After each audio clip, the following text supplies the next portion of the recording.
Today we're going to be diving into EMBERWARD with my top tips to help you survive, strategize and conquer this unique tower defense roguelike.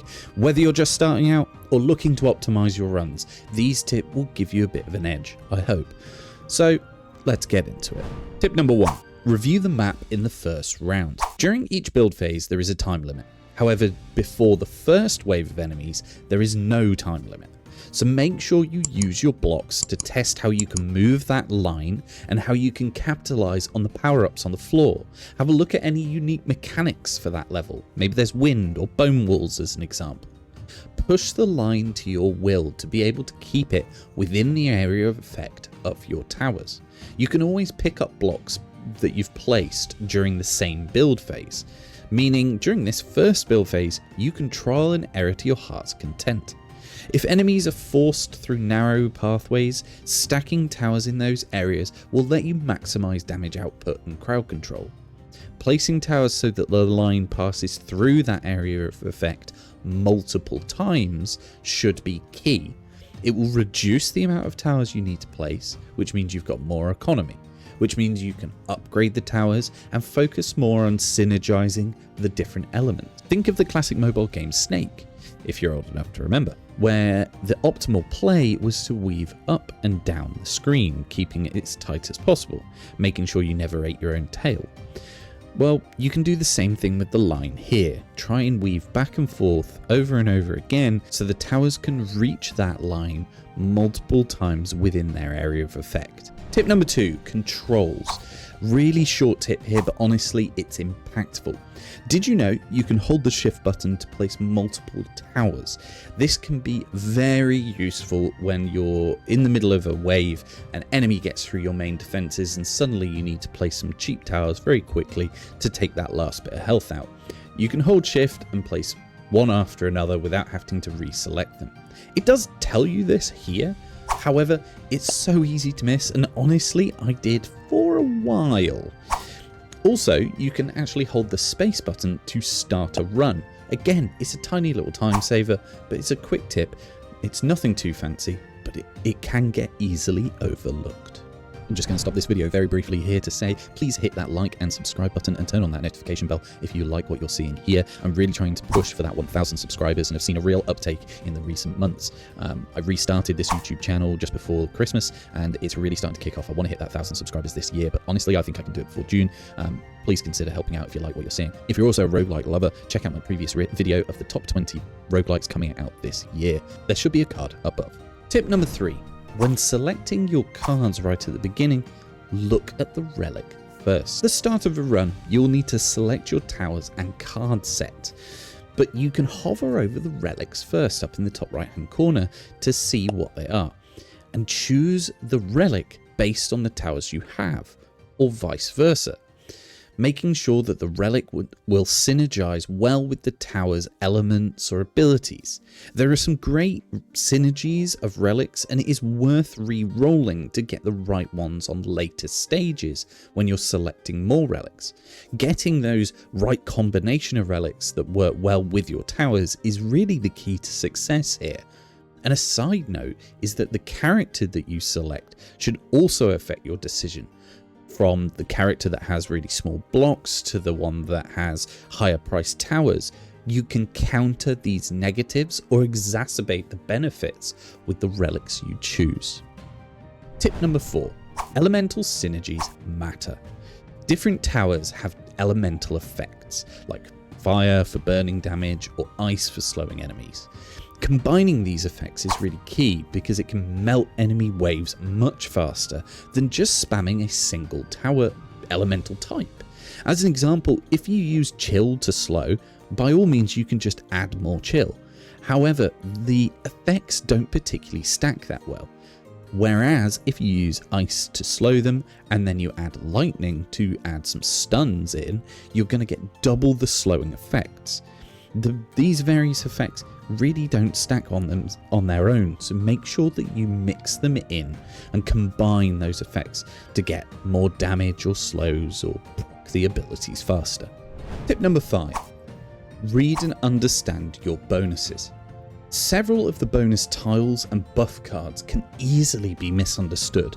As an example, an arcane rune or tile says that it will increase the power of arcane towers placed on it by 150%. It doesn't state that it will add arcane damage to a tower, and I feel like this can be slightly misconstrued. Another example of this is the protection rune. You know, it says protection, so you assume that it's some form of armor. However, the tower on it does get a 50% increase attack power. It just doesn't get hit by malfunctions due to monster environmental effects. So it does increase its power as well. It shouldn't be overlooked. It's quite a powerful one because we've all been in a situation where one of the enemies stuns the towers that are most important. This will prevent it. Using these bonuses carefully is important to the higher difficulty runs. Adding range to the most powerful in a particular area, or adding stun to towers in spots where the enemies can be hit by most towers, adding faster attack speed to towers providing damage over time. These are all major benefits and should be used in the right way. Also, make sure you are aware that unless using particular character, the buff cards are temporary and have timers, so use them during the run, not the build phase. Plus, it's worth understanding the bonus tiles only provide a percentage based on the tower size. Now, what do I mean by that? Let's say you've got a range up tile and you place a 2x2 tower, one that takes up 4 tiles, onto that one bonus. That bonus only covers 1 of the 4 tiles and therefore only gives you 25% of the buff that it was intending to, because that tower, if it was given 100% of the bonus, would probably be overpowered. Tip number 6, do not forget your talents. The talents can be easily missed and forgotten about because they really don't harp on about them in this game, but they're hugely beneficial as they are the permanent buffs that will persist between runs. During the game, you will generate XP in the form of these bulbs, and this can be spent on the talents. There are a few key talents I recommend trying to get as early as possible. The number 1 of which is Ember Spark, which makes the fire that you are protecting act as a tower and attack within range, giving you a kind of a last resort that's going to attack throughout. One to watch out for is Gambler's Gambit, which adds rerolls, which really gives you that power to augment your runs as best possible with high efficiency, making sure that you're getting the right relics or the right towers in order to get that good run. Another major talent you want to look out for is High Efficiency, which allows you to upgrade towers more cheaply, as well as Unlock, which is a skill that gives you the chance to remove a block that's already been placed from a previous round. This can be very powerful when things go wrong, and something you don't want to forget is that your talents can be reset for free at any time with the click of this button. Tip number 7, priorities and tools. Don't underestimate the potential of prioritization.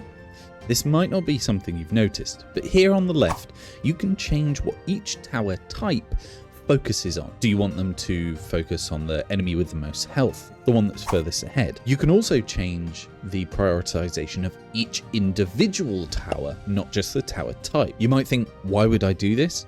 Well, you may want to make sure that your Poison Dart tower is better focusing on enemies that have not already been hit. A Sniper tower is great to take out your backline, so you want them to focus on the ones. You'll be amazed how much this can change a run, so do use it. It's worth saying that the default prioritization of each tower type is fairly well set.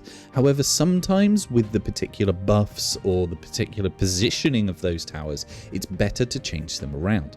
Experiment and see what works for you. You may have also overlooked some of the additional tools that it provides you down here, such as the damage meter, which allows you to be able to see what towers are doing the most damage, which gives you the ability to maybe remove a few towers if they're not actually doing damage at all. Plus a tool to be able to draw a route out It literally just turns the game into a paintboard so you can just scribble all over it. I don't think it's that useful, but in the more endless runs, this can have its benefit. And don't forget your skills.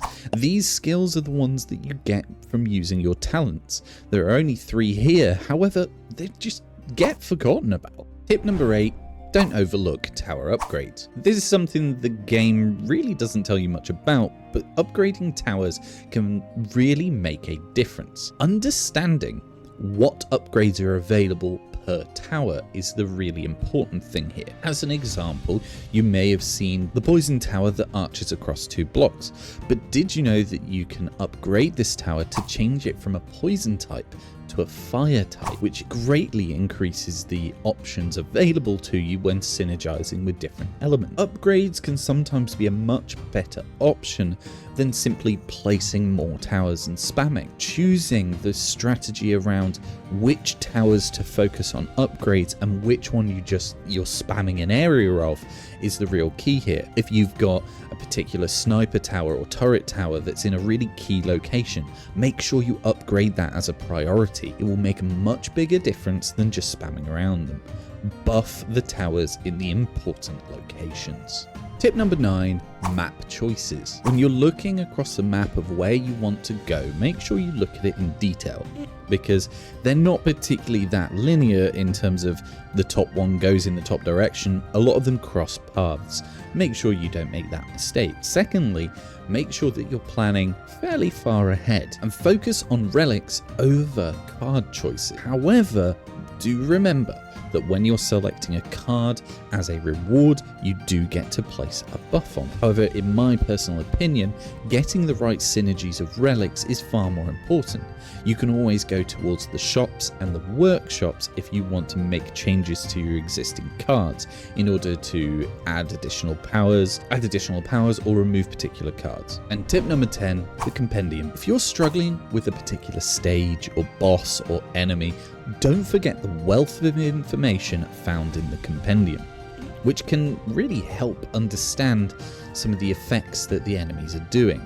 Plus, it gives you a chance to have a proper read of some of the relics to understand what you should be looking out for and how they can synergize together. The Compendium is really one of the only sources of information because as of yet, there is not an EMBERWARD wiki that I can find. Please drop a comment below if you've found one or you're interested in getting one started, because it definitely needs to exist. So there you have it, top 10 tips for EMBERWARD.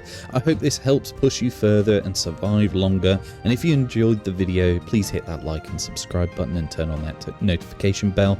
Check out my previous video as well if you like roguelikes and this genre, because I did the top 20 roguelike games of 2025. I'll be back next week with another video. I'm planning on doing a few mini reviews of some of the games that people have reached out and asked me to review. I may break these out into a few short 10-minute videos, or I may meld them into one. We'll see in due course, but look out for next week when I've got another video coming out. I've been JammyGiraffe, sending love and positivity as always. Jammy out.